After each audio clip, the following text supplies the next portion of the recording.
One of the things that really hurt Apple was after I left, John Sculley got a very serious disease. And that disease, I've seen other people get it too. It's the disease of thinking that a really great idea is 90% of the work.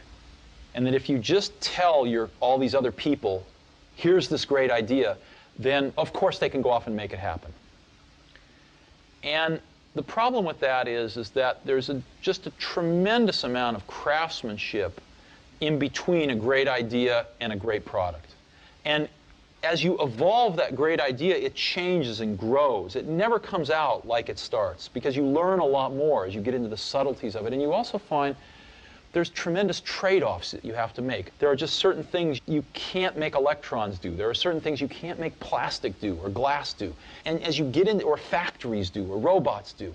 And as you get into all these things, designing a product is keeping 5,000 things in your brain, these concepts, and fitting them all together in continuing to push to fit them together in new and different ways to get what you want. And every day you discover something new that is a new problem or a new opportunity to fit these things together a little differently. And it's that process that is the magic.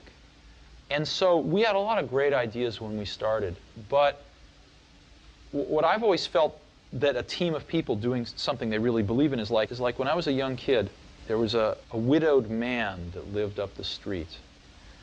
And he was in his 80s.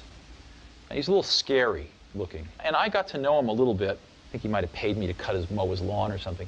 And one day he said, "Come on into my garage, I want to show you something." And he pulled out this dusty old rock tumbler. And it was a motor and a coffee can and a little band between them.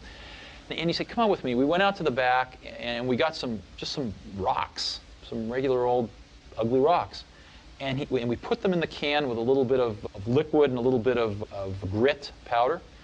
And we closed the can up, and he turned this motor on. He said, "Come back tomorrow." And his can was making a racket as the stones went around. And I came back the next day, and we opened the can, and we took out these amazingly beautiful polished rocks.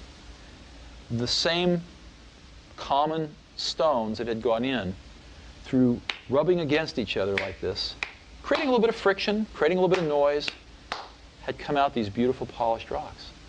And that's always been, in my mind, my metaphor for a team working really hard on something they're passionate about, is that it's through the team, through that group of incredibly talented people, bumping up against each other, having arguments, having fights sometimes, making some noise, and working together, they polish each other.